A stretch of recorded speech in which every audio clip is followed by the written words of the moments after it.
Hi, everyone. Welcome back to the Chitheads podcast. My guest today is Ekabhumi.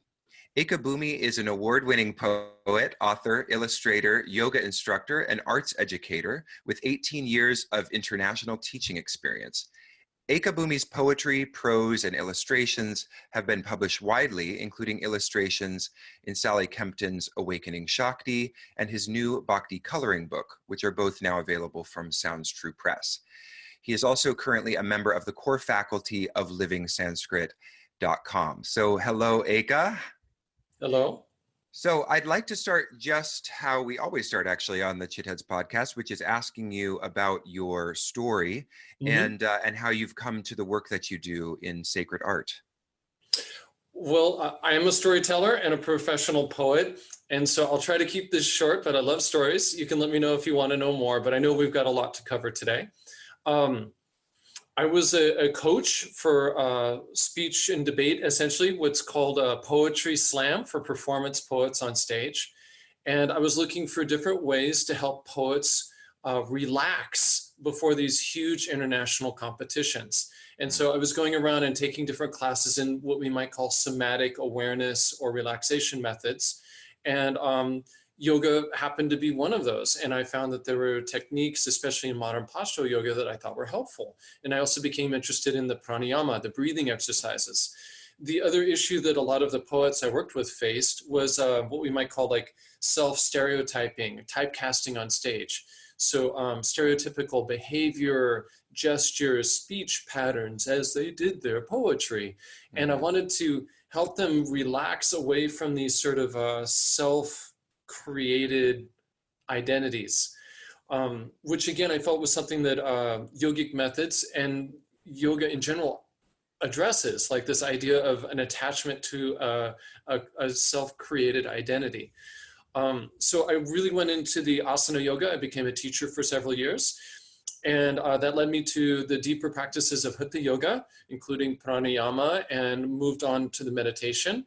And as I went deeper into the meditation, I started looking at more of the ritual practices, like working with the deities. And I was really fascinated with the deities because my own strategy and competition focused a lot on archetypes, playing off different types of people, like pieces on a chessboard or cards in a deck of cards. And the wide pantheon of the Hindu tradition was really fascinating to me that way. So I went deeper into the deity practice, and that just kept going. Yeah. And what I found is that it's actually really problematic for those of us who are coming to the Dharma from the West to treat it as if it's a body of knowledge to be exploited for profit, and the deities treating them as if they're chess pieces to be utilized, or psychological archetypes that are created by our psychology and that serve us rather than us serving a larger, we might say, cosmic principle or an awareness of reality. And framing things as chess pieces and as archetypes, I think, is actually really problematic. Right.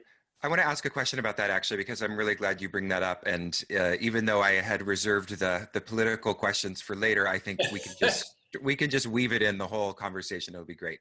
So, you know, about this the archetype thing, I love that you're saying this, because it seems like that archetypal sort of interpretation is very popular right now for the kind of spiritual but not religious Westerners who don't want they don't want to look at the deities as too godlike, as too representative of their Judeo-Christian experience, or too much like the gods that they think that they're rejecting. So they're turning them into this, you know, sort of Jungian archetypal representation that that sort of allows them to avoid the whole kind of conversation about the divine and really what it is external to my own representations of it.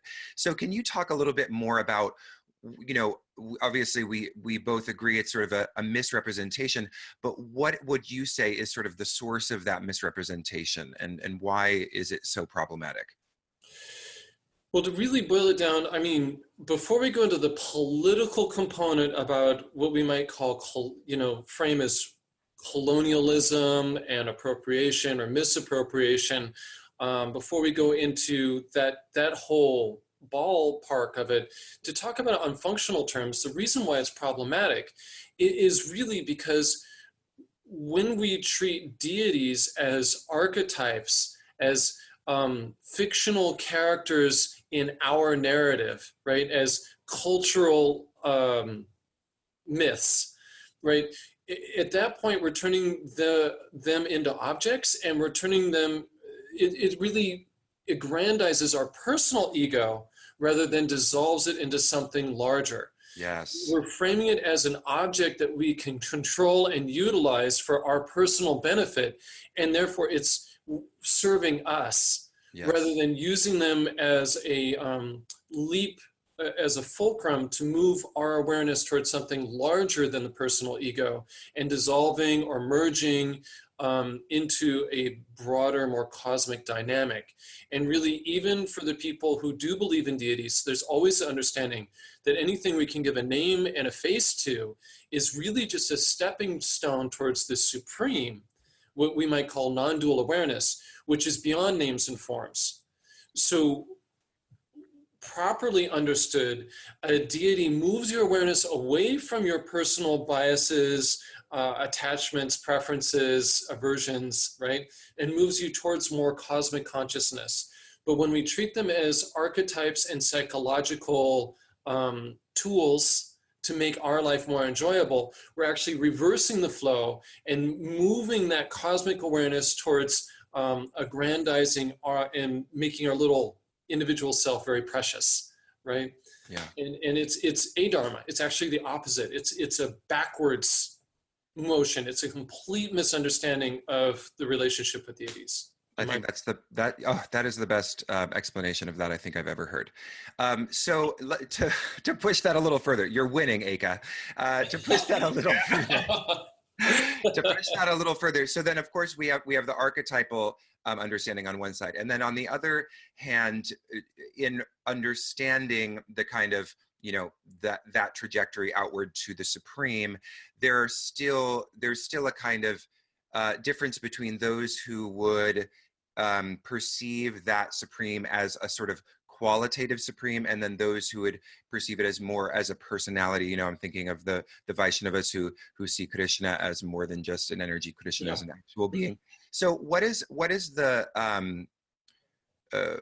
how do we understand that relationship? And I know that there are different traditions that sort of see it kind of differently, but what are your thoughts on that relationship between the energetic quality and the personified quality? So first off, I do want to point out what you just brought up, which is that there's different ways of going about doing this, and I want to acknowledge that. And it's something that I, as a Westerner, kind of have the liberty to do. Mm-hmm. Most of the time when we interview traditional stewards of a tradition or lineage holders, they're going to talk about their path, their way of doing things, and there's a Indian, we might say culturally Indian thing of framing the way that they do things as the way to do things. Mm-hmm. So I just want to acknowledge right now that there are multiple perspectives on this, and there are multiple paths that have produced enlightened beings. So there's not a single correct answer to your question. I just want to make that point that it's really important. Yeah. So I have my opinion, and I have the opinion of my teachers that I can convey, but that doesn't mean it's the only way. Sure.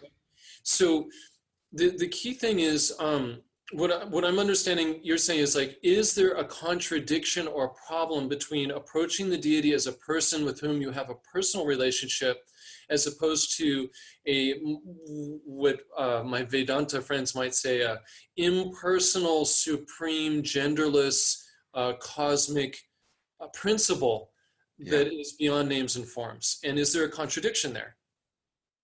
What I would say is, only for philosophers, we see that people that approach an enlightened deity, and I think that's a really key thing to emphasize. If you approach an enlightened deity, just as if you were, say, best friends or married to or a lover with an enlightened human, that enlightened being will then direct you towards that supreme realization as an act of generosity. right?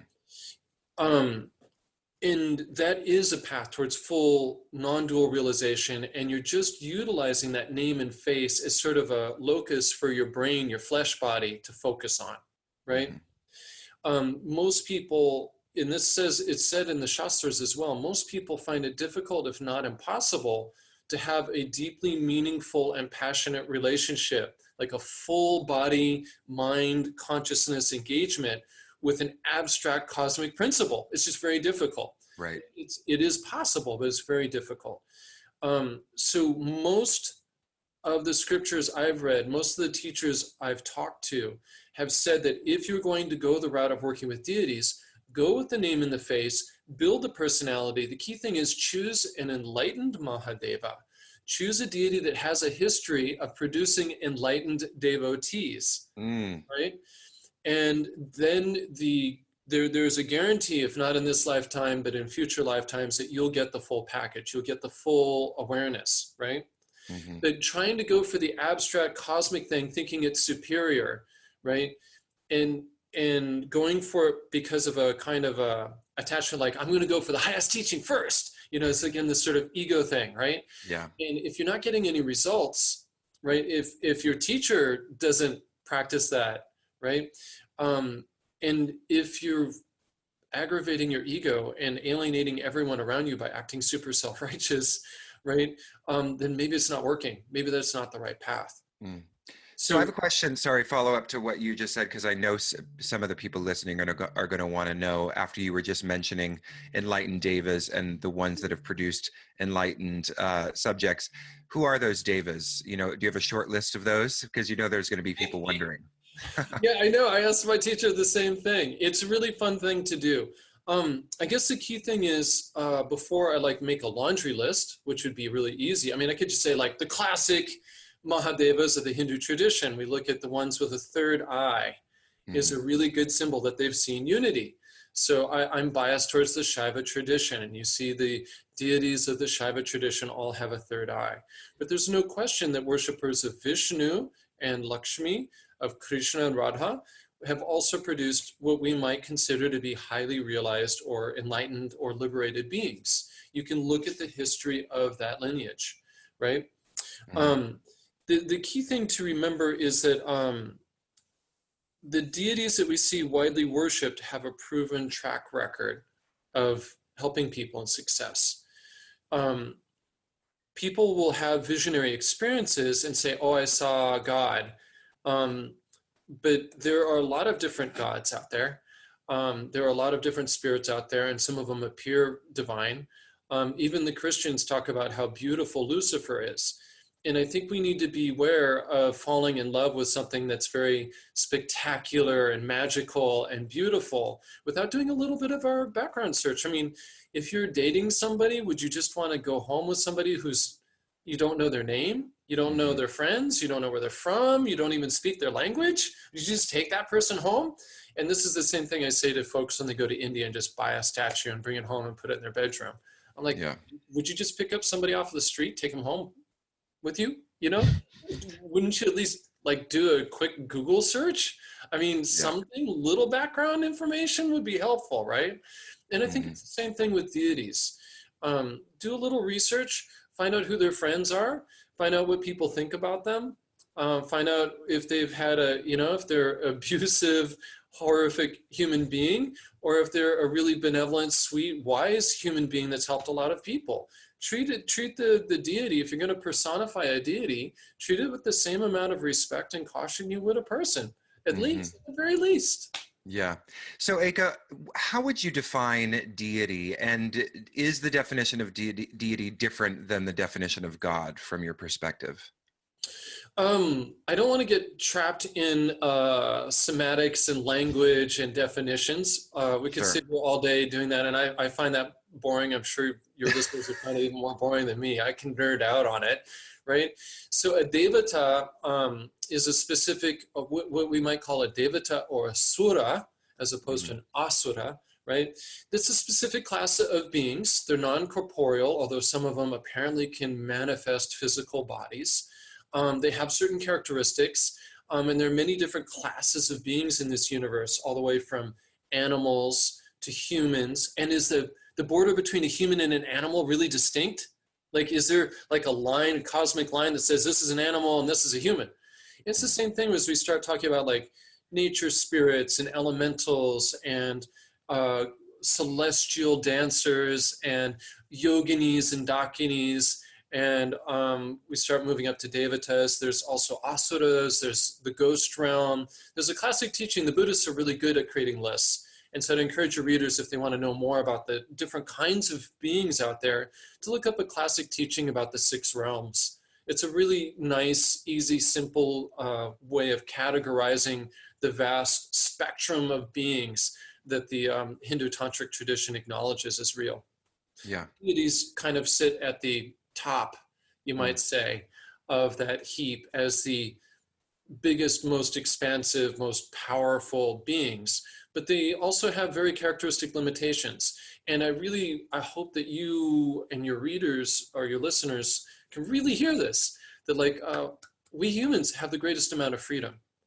So the deities have a certain kind of expansive cosmic power, but they're kind of trapped by their cosmic role. That's how they get that power. So like a cog in this big machine. Whereas we humans really have the ability to act like any being from any realm. We could act ghost-like, we could act like an animal, we could act like a titan of industry, and we can even act very godlike. We have tremendous freedom.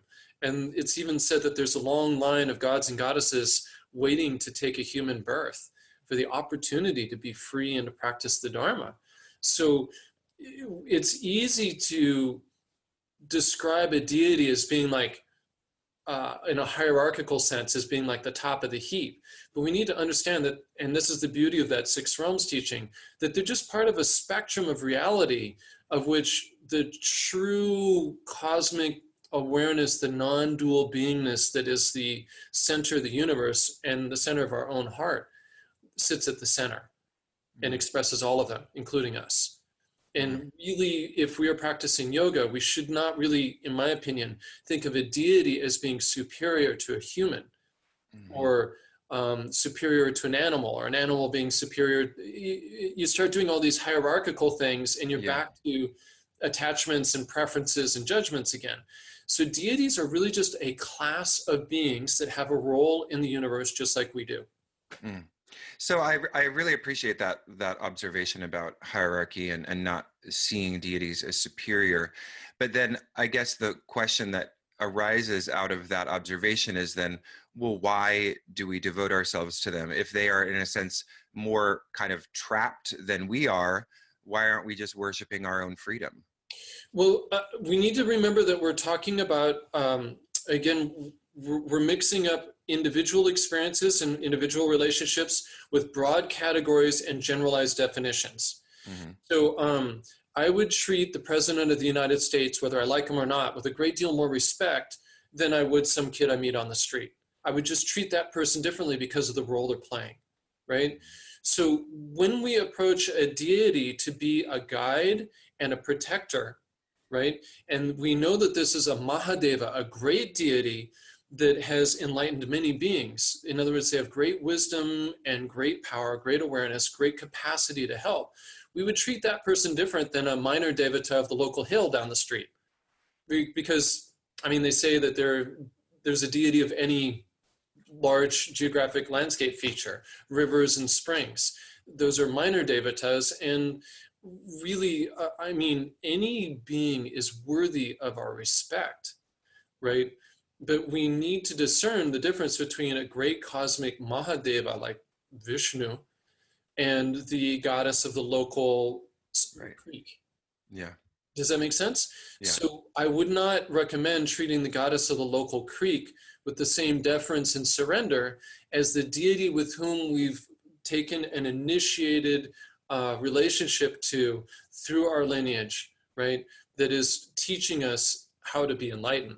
It's a different relationship. And just as we treat different people differently, we treat different deities differently. And that requires discernment. That's why study and research is required. Yeah. Amazing. So, Eka, in your website, which I enjoyed looking over, there's an article that you wrote on, in response to a question about well, isn't, sacred art just whatever I perceive to be sacred, or something sort of Yeah. like this? And you really gave a really beautiful answer. And I just wanted to kind of maybe hash out a couple of, components of that response as a way of really kind of getting in touch with what is sacred art. Because, one of the things that at least uh, I've observed, and I'm sure you have as well, is that our culture is, in a sense, and when I speak of our culture, I'm speaking of American culture, and perhaps true of many other modern industrialized countries, that they've lost a sense of the sacred generally. And then they've also, if it ever did exist in the first place, in their own culture, have lost the role or the functioning of sacred art. So I think there are people who just don't even understand the utility of it. And obviously we've already been talking about that in various degrees, but what makes the art that we find in sacred art serve the purpose of our practice better than, Van Gogh's Starry Night? What you're asking me is essentially like, why do we find a avocado more nutritious than a brick? It's a discernment question. It really is. Like, sacred art serves a different function, and it's made in a different way. It has a different composition. It's built differently. So if I'm looking up some pornographic picture of a demon chick with a leather jacket on the cover of an album, I can perceive that as sacred. I can utilize that if I have the digestive capacity. You could see God in everything. And they say that some yogis can eat bricks. They can eat poison, and if you don't have that digestive capacity, I think this is important for us to be self-aware and be humble. If you don't have that ability to digest a brick, then maybe you need to go out and seek out something that is easier to digest and is designed to be eaten and be nutritious. And so it's the same thing with the art.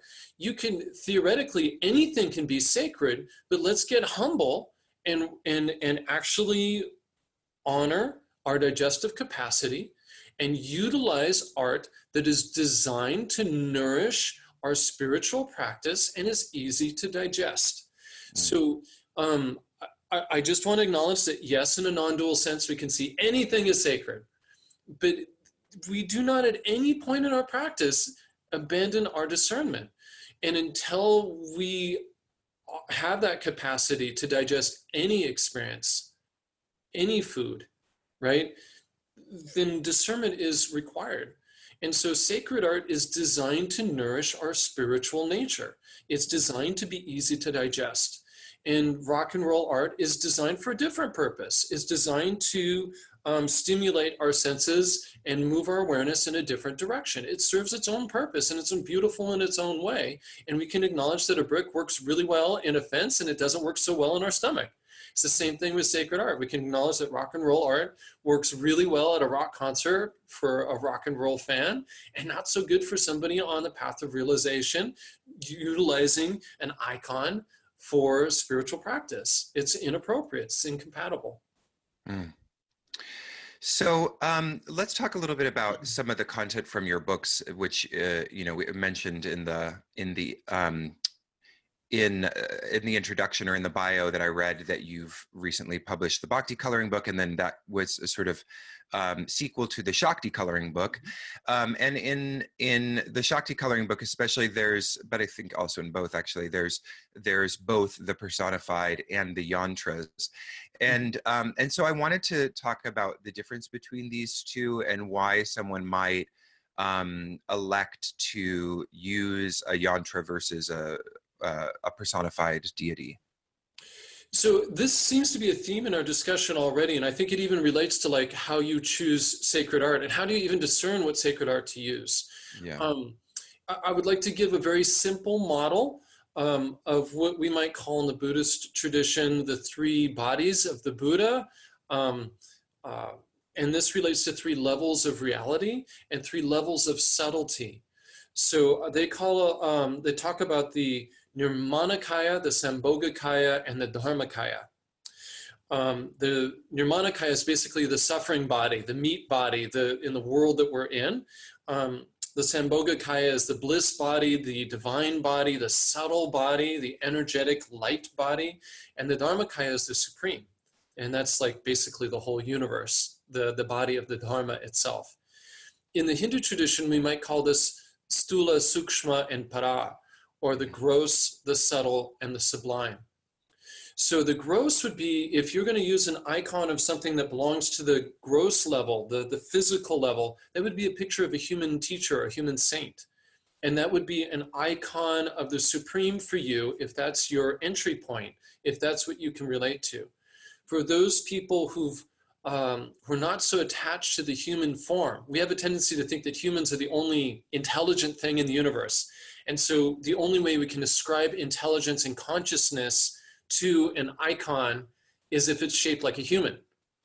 But as we subtleize our awareness, we can move to the form of a deity. The forms of deities are abstracted. They don't look quite so human anymore. They have slightly larger ears, wider shoulders. They look youthful. They have no body hair, no wrinkles, no bones, because they're made out of light.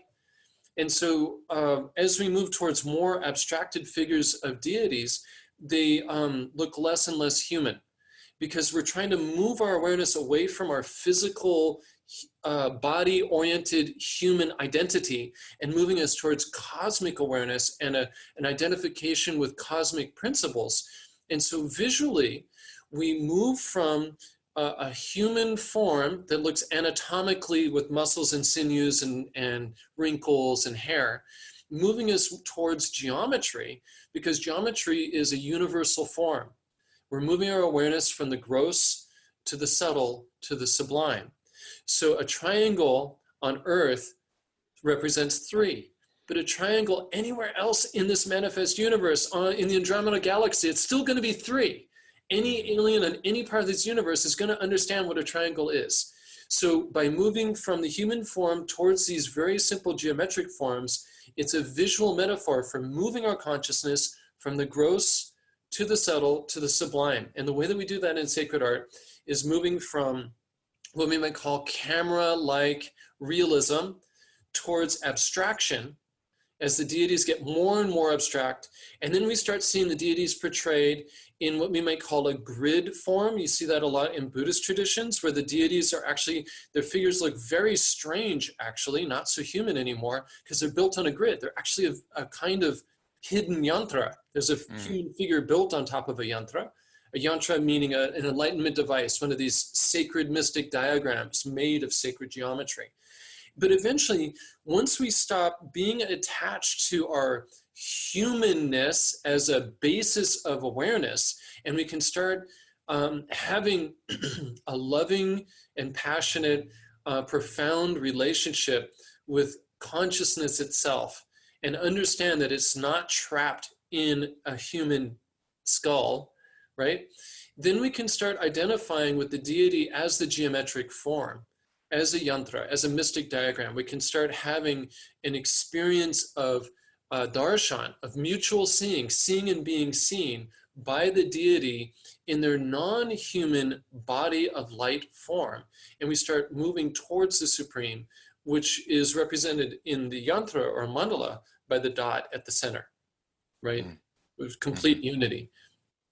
So the sacred art utilizes a beautiful visual metaphor going from camera-like photorealism through abstraction towards the geometric, and from the geometric towards the supreme, which is beyond form. And this is the same way that we work with mythology, and then going to chanting, and then going to mantras, then going to bijas, and then going to just what we might say awarenesses of like color or sensation, and then to complete non-dual meditation, where you're not chanting anything, you're not looking at anything in particular, you're not holding on to an object. You know, there's meditation with object and meditation without object. So if you're sitting there in meditation staring at a mandala, that's meditation with an object. If you're sitting there in meditation with your eyes closed, but you're chanting a mantra, that's still an object. Even awareness of the breath is still an object. But at the point where you just sit and meditate without attachment to anything, you're just abiding in non-dual awareness, you've moved to the supreme. Mm. So just as in regular asana practice, you're starting with your physical body and you move to the breath, it's consistent through all the different branches of the yogic tradition. You start with the gross, you move to the subtle, and hopefully you can then graduate eventually to the supreme. And that always requires a release of our attachment to our human identity. I hope that's helpful. Yeah, that's very helpful. So traditionally then, is a yantra, is it a part of a sequence of sadhana? Like it's not just that you would just have a yantra practice, but it would be part of a larger sadhana, or is this also something that can kind of vary? And what does a traditional yantra sadhana look like? Is it simply about darshan? I sort of gaze upon the yantra and it's that sort of a, or is there more of a kind of an aspect of it that is more related to the various geometrical shapes that comprise the yantra? Again, I really want to make sure that your listeners know what a yantra is. Mm-hmm. So most people know what a mandala is, which is... what's the difference between those? So mandala means circle, yantra means device. Some mandalas are yantras, some yantras are mandalas, and in fact I would say all mandalas are yantras, but not all yantras are mandalas. A mandala means circle and usually is a picture of the whole universe. It's usually a group of beings, right? Whereas a yantra is designed to focus on one specific function or being, and it may or may not be related to a deity. Whereas a mandala, in a classic sense, is related to the whole universe, and a deity or a supreme being is always implied at its center. So most deity yantras are also mandalas. So to really boil this down, yantra is a spiritual device. It's like a hex, it's like a little diagram, and it serves a very specific function. It's a device.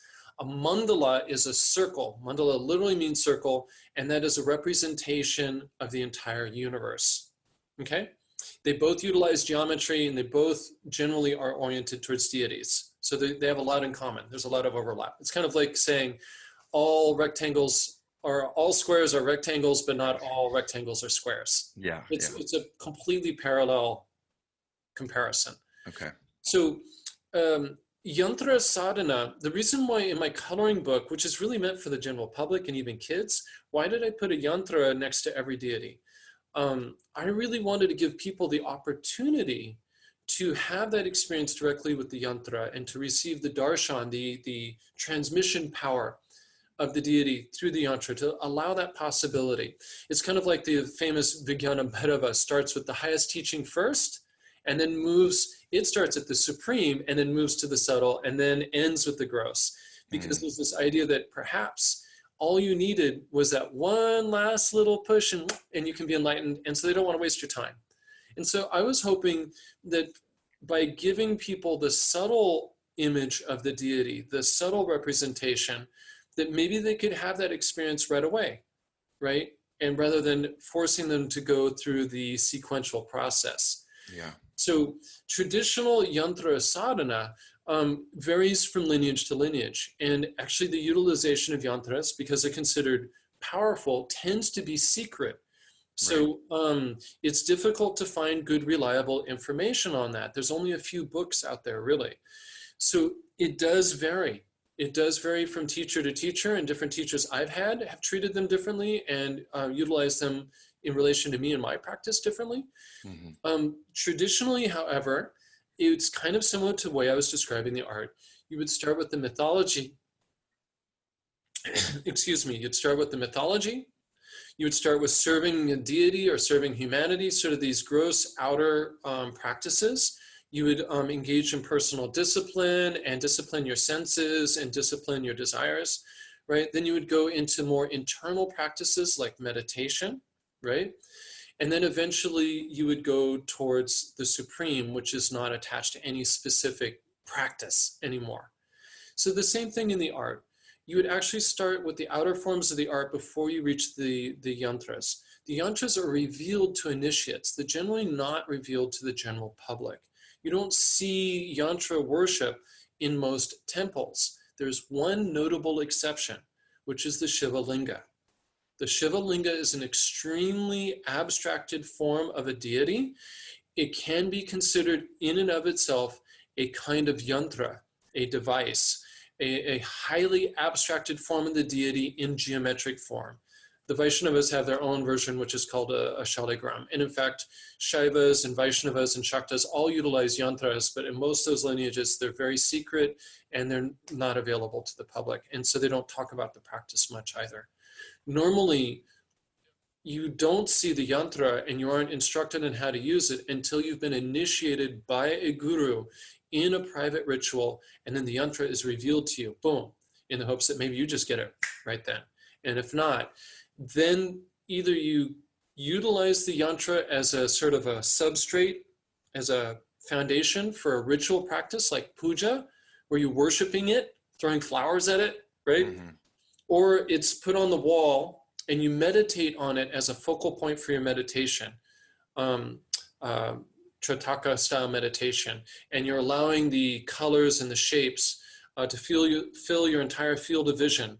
And it's repatterning your energy body through the sense of sight, right? So there's different ways to utilize yantras, just as there's different ways of utilizing a figurative form of a deity, right? Just as there's different ways of utilizing your body. Generally speaking, though, the yantra is made in a meditative way and used in meditation as a focal point for your awareness. And the pattern of the yantra is designed to repattern your own subtle body. Wow. That's a really great explanation.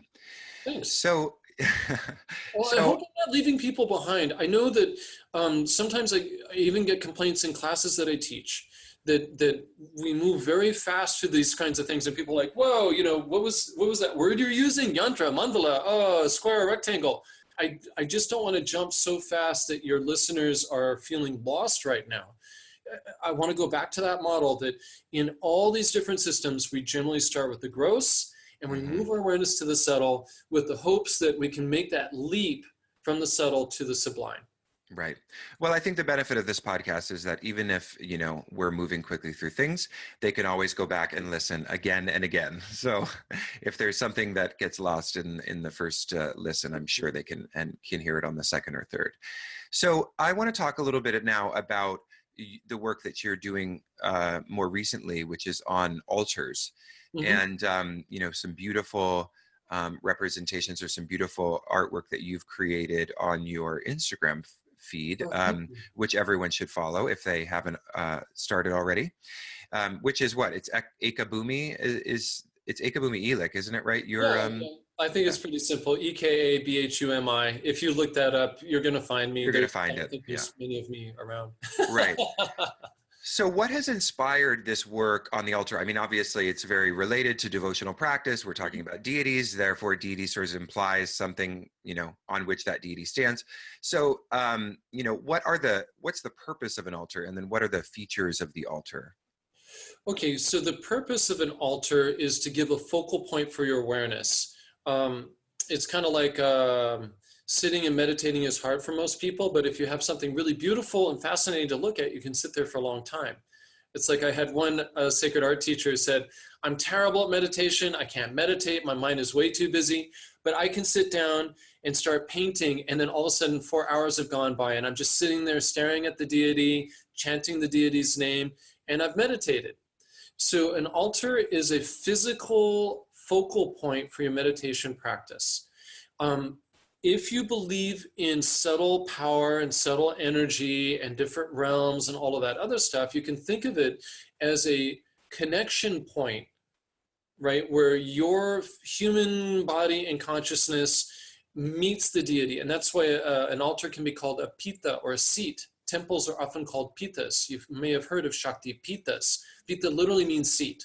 So you're establishing a divine energy at a specific location in your home so you can go and have a conversation, just like an old-fashioned payphone, right? Go and talk to the deity for a little bit every day, and your awareness is focused because it's very beautiful. And that's why deities are meant to look beautiful and even sexy, because it captures our attention and it holds it, right? It's a useful device. But an altar and even some temples can also be called tirthas, which means a ford or crossing over place. And I get people seem to be really fascinated with this idea of a portal into another dimension, right? In this whole psychedelic experience. And it's true that an altar can be used as a tirtha, but this is a more advanced and dangerous practice for people who want to have out-of-body experiences. And I don't think that's really appropriate for most beginners. Yeah. So for me, as an artist, I made the art for people, right? I teach people how to make the art, and then they want to know what to do with it. So most of these icons, including the yantras, end up on altars as a safe place for putting and establishing a seat for the divinity you've invoked into your home. So the altar acts as a, for lack of a better term, a pedestal, right? Altar, to raise up, altair, right? You're elevating something you consider to be very important as a sort of visual metaphor for its importance in your life. You're putting it in an elevated position at a central place in your home, and you're keeping that space sacred so that after you do all of your daily life stuff, distracted, busy, you can go over and you have this one little slice of calm, cosmic consciousness that you can come and drink from like a well, right? It's a seat of divinity in the home. And the reason why I got into teaching about altars was just people wanted to know, like, okay, now I've built an icon, I've made a painting, I've created a yantra, where do I put it? And now that I've put it on an altar, like, is this correct? Am I doing this right? Is it okay for me to have Fred Flintstone on my altar? Is it okay for me to have the family dog on my deity altar? I mean, these are real questions that people ask. Is it okay for me to put this one mountain that I visited that inspired me on my deity altar? And these questions come up. And most of my teaching for altar practice is really arisen because of questions. I didn't like think, oh, this is a great way to make money, or this is a way that I can parlay my art skills into a career. It was really because people sincerely asked me questions, and I wrote a one-page little summary of like an altar. I modified things that different teachers had given me, and that is now slowly becoming a book. It's over 50 pages long now. And again, with, as you know, almost anything in the Hindu Dharma tradition, like, it's just a rabbit hole. You can just keep going, and the complexity can just keep unfolding. The key thing, what I would say for people who are listening, if they're interested in altars, is number one, please come and visit livingsanskrit.com or come and take one of my classes, and you can learn more about them. But really, I would say try to keep it simple. Like, you can have your ancestor altar, you can have your family dog, sentimental objects altar, where you're worshiping things that meant a lot to you during your life, your ego altar. But your deity altar for realization, if I could boil it all down, is just keep it simple. Just keep it really simple. Put the deity on there, keep it clean, maybe offer a light, like a candle, incense, water, flowers. Like, we could go into a lot more complexity, but I think most of us intuitively have an idea what an altar is. And the problem is that we almost always start heaping lots of things on it, getting sentimental. And so I'd really say it's like enlightenment, they say, full realization, is actually a state of incredible simplicity. And so I think it would also make sense, at least at first. I've seen some very complex altars. I have a pretty complicated one myself. But if you're really serious about using an altar for your spiritual practice, set up your realization altar as a separate spot to focus on realization, and just keep it really simple. So then what are, in some of the images that I've seen on your Instagram, there's separate sort of features that you're kind of like, this is the place for this particular piece, this is the place for this particular piece. So, or murti. So if we could just say, obviously there are different variations, but if we could say, a simple altar, what would that altar generally include? What would be the features of it? Well, first off, I want to say thank you. I really, really appreciate how much research you've done to prepare for this interview, and how remarkable I feel that is. And thank you for your questions. Of course. So without going into a whole like altar tutorial, I would say that if you're going to do a very, very simple deity altar, I would recommend that it be on wood or stone. Try and use like natural substances rather than plastic. Generally speaking, on that surface, there would be 2 steps minimum. So there would be sort of an earthly level, and that's where you put your offerings, okay? And then there would be like, just even you could use a book or anything, just to create a little step, right? Something that elevates a little bit, and then you put the deity on that higher level representing a celestial level. You can do altars with many more tiers and lots more symbolism, and I'm just trying to keep it simple for your listeners. So try and find a nice simple surface, have 2 steps, a basic, you know, what we may call the shelf, and then another step to put the deity on. Cover that in a cloth. Ideally, that would be silk or linen or wool, right? Those organic substances. Silk is considered to remain pure. If you have to use cotton, that's fine. You just have to wash it regularly because cotton absorbs stuff. So ideally, you would have 2 steps, right? An earthly level, a celestial level, covered in a silk cloth. Put an icon of the deity you're working with on the top level. I don't recommend putting a sentimental object like your favorite mountain, if you especially haven't done your research. I'll give you an example. I taught a class and somebody followed all my directions, and I gave these directions about choosing an icon of the Supreme and putting that on the top shelf. And he put a picture of this mountain. And I asked him, why did you put a particular mountain? It should be like a abstracted form. It was a photograph. And he said, oh, well, I had an experience of non-duality on this mountain. I said, well, it's very tricky to put photographs of real world things as a symbol of the entire universe. And so I did the research. I said, well, what mountain was it? And I did the research, and it's this, I forget the name of the mountain. It's a specific Himalayan mountain. And in fact, the mountain's is the supposed home of the abominable snowman. And the locals don't worship that mountain. They placate it out of fear because it considers it, there's so many avalanches, it's considered to be a man-eater. They consider the deity of that mountain to be an asura, a demon. So if you put a demon on the top shelf of your altar, right? You had an experience that you felt was non-dual, but when we actually look at the reality of the icon you put on that top shelf, like, whoa. So I would urge people is like, use a traditional icon. So you've got your two-step altar, silk altar cloth, put a traditional icon of a deity on the top shelf, a traditional yantra or a statue, right? And then if you're going to put offerings, I like doing a 5-element offering. And it's very traditional. I think almost anybody listening to this is familiar with the basic 5 elements, something representing the earth element, something representing the water element, something representing the fire element, something representing the wind element, and something representing the space element. So again, those 5 things vary from lineage to lineage, what objects they use to represent those elements. The key thing that I want people hearing this to remember is it represents the 5 elements. Some lineages focus on the 5 senses, which relate to the 5 elements. Some lineages will use, for example, earth element is associated with the sense of smell. I don't want to go into the esoteric reasons why that is, right? But they'll put something that smells good to represent the earth element. Whereas in other lineages, they'll put something solid and heavy, like a piece of fruit, right, as a symbol of the solidity and the stability of the earth element. They'll put a physical object there, right? So the actual offerings vary, and it gets really complicated.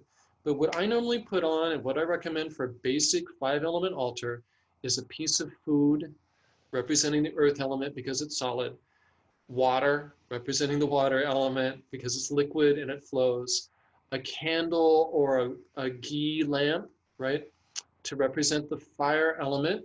And again, some traditions get really abstract and they say it's all symbolic and it's about the senses. They'll put a little battery operated candle, you know, a little light. And at least in Hindu Dharma, we actually want to have things that are what they represent. Like if you want something that's nutritious, you put something that's nutritious. not something that represents nutrition. And you'd only put things on your altar that are compatible with our human experience. Like you should be able to lick or eat anything on your altar. So putting plastic objects, paraffin candles are problematic. Synthetic dyes, it's even like plastic statues are even problematic, right? We want things that can return to nature, that come from nature, return to nature, things that are compatible with our human experience because we want a human experience of enlightenment. So a piece of fruit for the earth element because it's solid, a little cup of water for the water element, a candle flame to represent the fire element, preferably beeswax or a butter lamp, right? Because we could eat that, it's compatible rather than paraffin, right? And then incense representing the wind element because it moves through the air so gracefully. Yeah. But you can also dance in front of your altar as your wind element offering. You can offer actual movement, mudras, right? So fruit, water, flame, incense, and then for the space element, they say a flower because a flower occupies space so beautifully. Now, the senses that correspond with those 5 elements are a more subtle way of offering. So the sense of smell, you might offer then perfume or an essential oil for the earth element. For the water element, it's a sense of taste. So that could be anything that tastes marvelous, or it could be water. For the fire element, it's something that looks beautiful. Say Buddhists put a mirror on their altar because it reflects everything without being changed by it. So something that looks beautiful, right? A work of art or a beautiful piece of jewelry or a mirror. And then for the wind element, they say the wind element is associated with the sense of touch. So they'll put a little bit of silk. That's why when you go and meet all these rinpoches, they put these little silk things around your neck and all that. That's supposed to be an offering to the wind element. Wind element's associated with the mind. It's supposed to soothe the mind. So wearing a silk shirt, I mean, doesn't that sound wonderful? Like sleeping in a bed made of satin sheets? You feel relaxed just thinking about it. Doesn't that sound awesome? So it's something that pleases the sense of touch. And then for the final one, space element, that's associated with sound. And so that's when you chant music or you chant your mantras. And what you see in traditional lineages is they cover all their bases. They will have offerings to please all of the physical, that represent all the physical objects and that please all of the senses. So that you're getting, again, you can think of the altar as a focal point for your attention. They're trying to get all 5 senses there. And they even say that in like sports strategy, like sports training. And they talk about that even like studying and tests, ways of learning quickly. The more senses you can get on board, the more senses you can direct towards your spiritual practice, the more focused your awareness will be. And as one of my gurus said, the basis of all ritual magic is focused attention. So the more hypnotic and captivating you can make your altar, the more beautiful you can make your altar, the more of your senses you can direct towards the altar, the more intensity of awareness and the more powerful the results will be. So, beautiful. 2 levels, silk, statue, and 5 offerings representing the 5 elements. That's what I would suggest. Incredible. So I want to circle back for the, for that last bit of our conversation today, which has been incredible. And you've given us so many wonderful insights about all of the topics related to sacred art. And I'm really grateful. But I want to circle back to, the hot topic of misrepresentation and misappropriation. And, we had talked a little bit about it in terms of the archetypes, but I'd love for you to hear a little bit more about what you think are the main sort of misrepresentations, misappropriations that you're seeing. And if you want to kind of go into a story or experience that you've had. So that topic of misrepresentation, misappropriation. Well, first off, this is a really hot button topic and it gets people upset. Yeah, certainly. We could have spent the whole hour just talking on this one particular subject, right? So what I would really love to do, since we've been talking about sacred art and practice and altars, is I would like to help your listeners focus on the functional component of this rather than the emotional, cultural, or political components of this question. There's a lot of components. We can even talk about like satkarmas, like our biases, our cultural biases that make us blind to these issues. Yeah. And so I would like to try and take a slightly different orientation, which is one that's functional. Like, why does this matter to me as a practitioner? Why does it matter to me to avoid misappropriation? Because it's going to negatively impact my spiritual practice. Right. Go back to the same thing where we talked about, how do you choose a deity? How do you know which deity is enlightened? I say, go back to lineages and practices and systems that have a proven track record of success. Do what they do until you understand well enough to do it yourself, right? Just follow the program.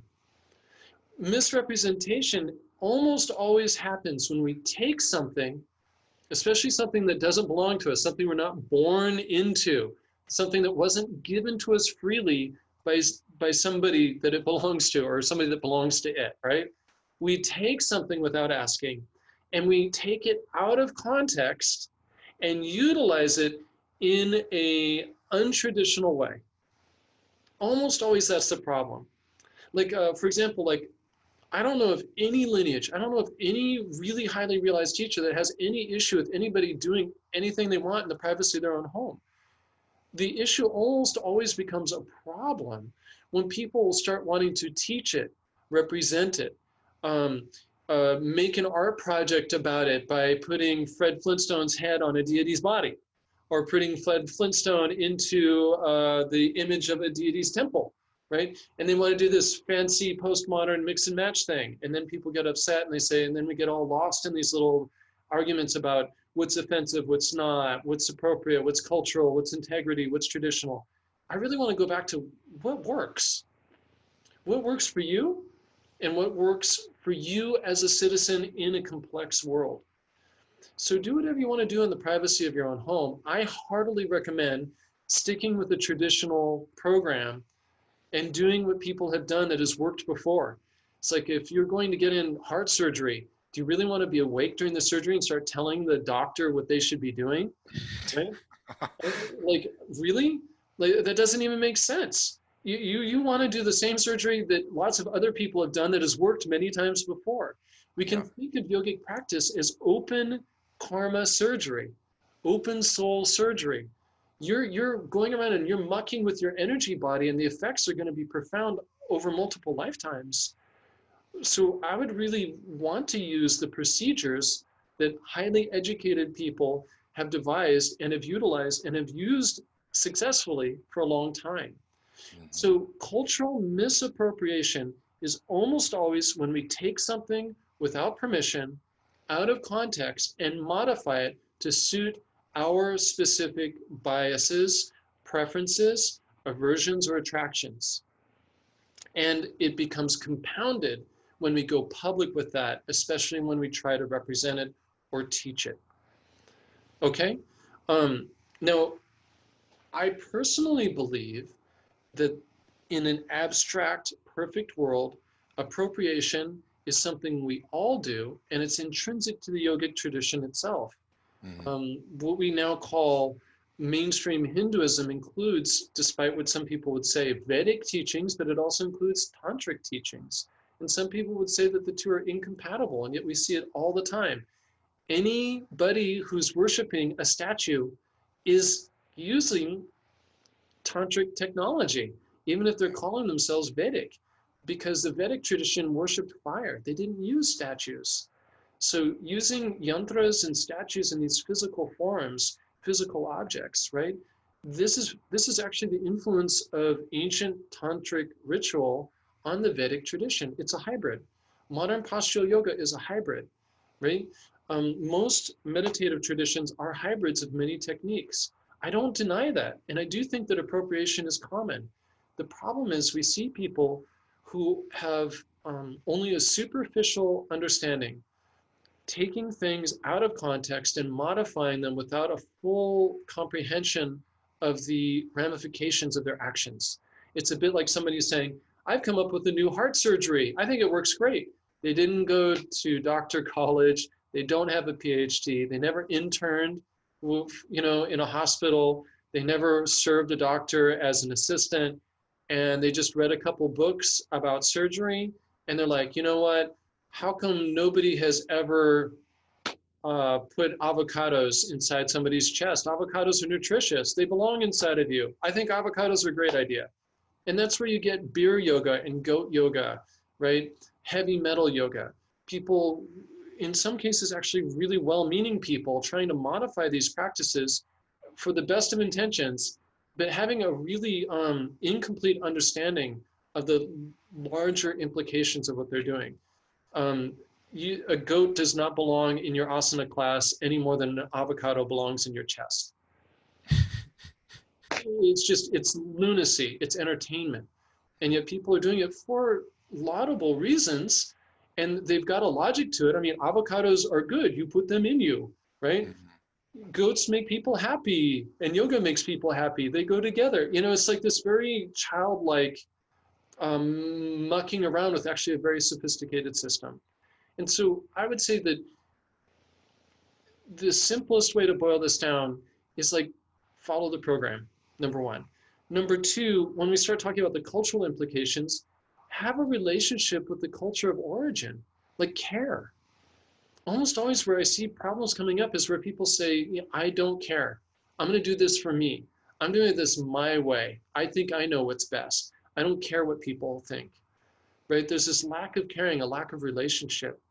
So if you're going to do a culturally specific practice, whether that's Native American shamanism or Northern tradition European shamanism or Taoist Chinese practice, I'd really recommend making a relationship with the community from which those practices arose, having a reciprocal relationship, just like you would with a person. And if you have a loving relationship with people and the culture of origin, you're less likely to do stupid stuff that offends people. Yeah. So before we get bogged down in like specific do's and don'ts and worse and betters, I just really want to make it simple. Follow the program and have a loving relationship. And I guarantee you may make mistakes, but it'll all work out for the best in the end. Mm-hmm. That's a wonderful answer. All right, so we are coming to the end of our time together, but I'm curious if you have anything based on the topics that we've been discussing, if you have any kind of final comments or things that you'd like to, touch on a bit more.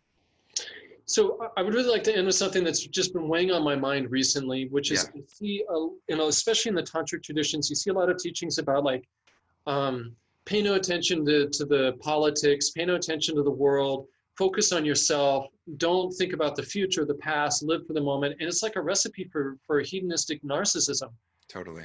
And I just want to remind people that a lot of these quotes, people are quoting famous gurus and taking these quotes out of context. Remember, I told you that's what the problem is, taking things out of context.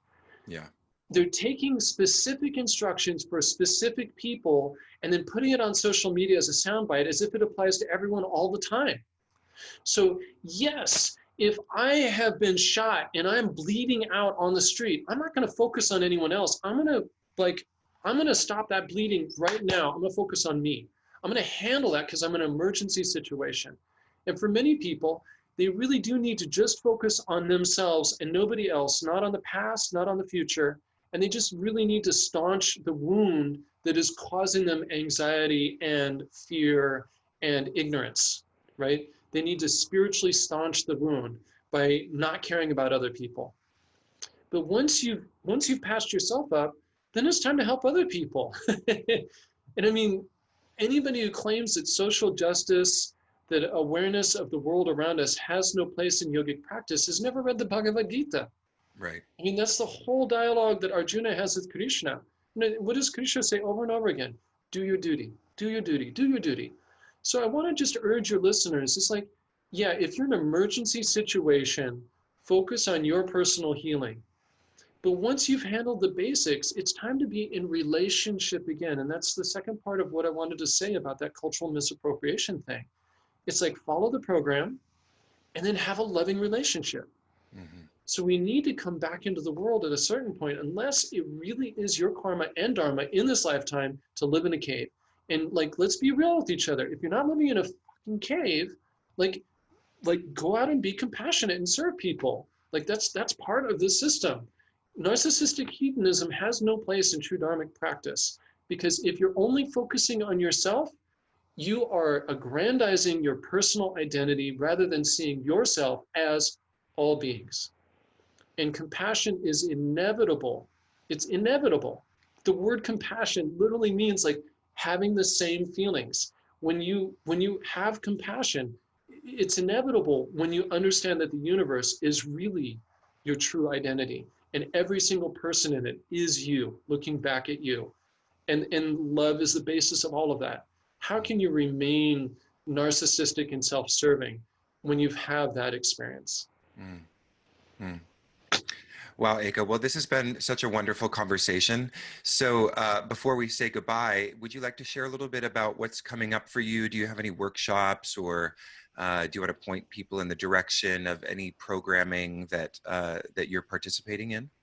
Well, thank you so much for asking that. I want to say thank you for the work that you're doing with embodied philosophy.